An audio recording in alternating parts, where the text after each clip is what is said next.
call the Prime Minister, Sir Keir Starmer.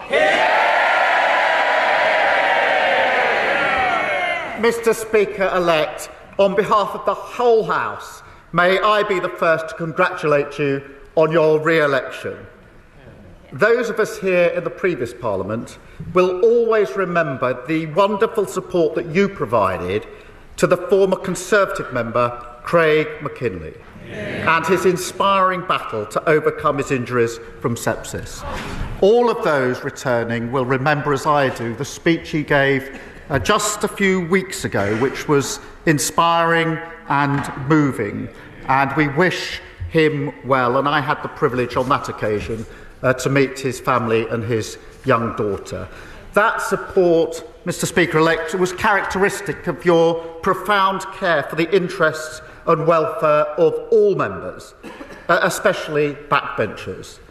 And I'm grateful that new members will be able to look to you as they begin the great privilege of serving their constituents in this House. And may I too welcome each and every one of the new members who is here for the first time starting their great responsibility. May I also thank Sir Edward for presiding over this election and congratulate him on becoming the new father of the House. More than 40 years of continuous service. That is a stunning achievement. And now, back in the 1970s, Sir Edward wrote a book described as, and I quote, a personal collection of quotations dating from 3000 BC to the present day, which might be said to cast some light on the workings of the Tory mind. Mr. Speaker-elect, after the last 6 weeks, I think it might be time for a new edition. Mr. Speaker-elect, you preside over a new Parliament, the most diverse Parliament by race and gender this country has ever seen. And I'm proud of the part that my party has played in that, proud of the part that every party has played in that, including in this intake, the largest cohort of LGBT plus MPs of any Parliament in the world.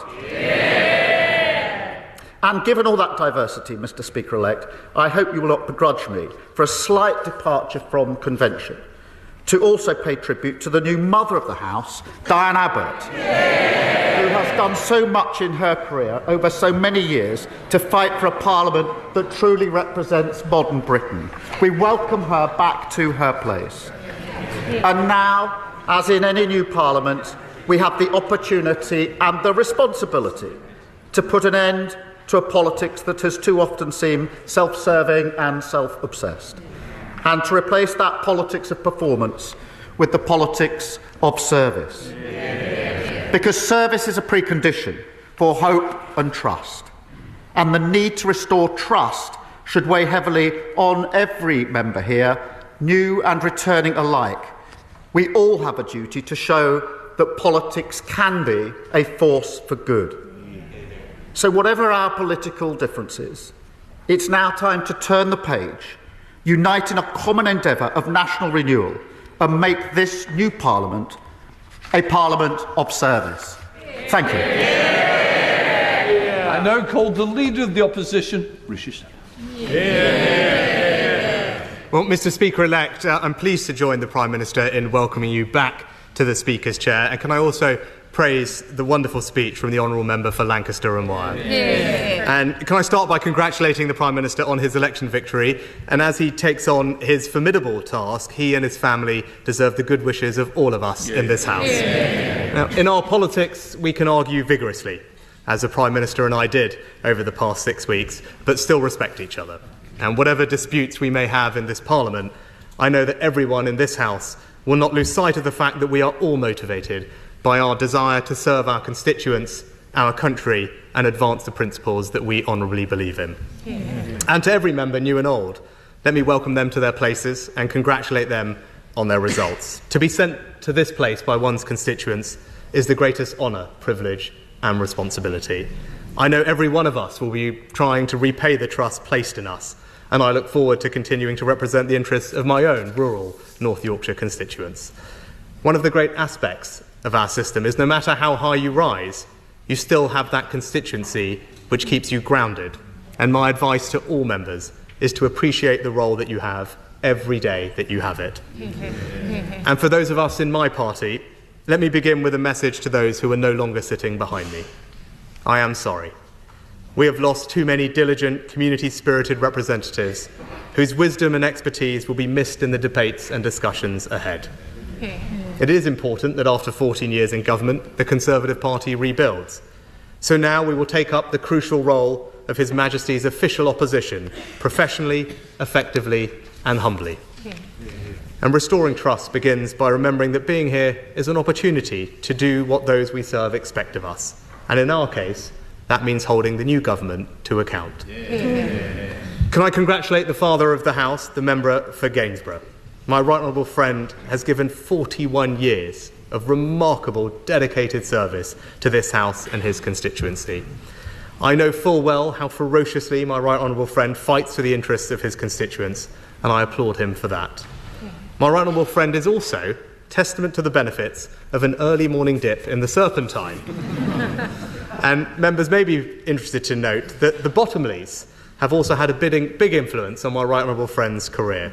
It was in 1974 that my right honourable friend ran against Arthur Bottomley in Middlesbrough in his first effort to enter this place. And today, he takes over from Sir Peter, who will be missed. And can I also congratulate the new mother of the House, the member for Hackney North and Stoke Newington. We have our differences on policy, but no one can deny the Right Honourable Lady's important role in this House and the inspiration for so many young women of colour that she has provided. The Right Honourable Lady is true in every sense of the word, a trailblazer. And can I join with you, Mr. Speaker-elect, to thank House staff for their hard work in welcoming our new colleagues to this House and their service over the coming Parliament. And finally, may I congratulate you, Mr. Speaker-elect. When you first ascended to the Speaker's chair, you did so with a healthy majority, and that was testament to your wide appeal and the confidence in which this House places in you and your judgments. The last Conservative Prime Minister, the Right Honourable John Major, who spoke from these opposition benches, said about the role of the Speaker, "The job specification is pretty daunting. The patience of Job and the wisdom of Solomon are only the basic requirements. We demand also impartiality, independence and fairness." Well, Mr. Speaker-elect, you have shown over the past 4.5 years how to protect that careful balance. The last few years in this House have been at times difficult, and you, sir, have always brought this House together. That was clear when we lost our colleague, Sir David Amess. And I know your guidance and support for members then was greatly appreciated. It is a privilege to be in this House. Our democracy is powerful, and as we have witnessed, it can be definitive. But I know that this House will, true to its best traditions, hold the executive to account. And I know that Mr. Speaker-elect will facilitate that. So in conclusion, Mr. Speaker-elect, I have no doubt that we will face difficult days together in this place, but I also know that I speak for the whole House when I say that we will all welcome your leadership and guidance in the months and years.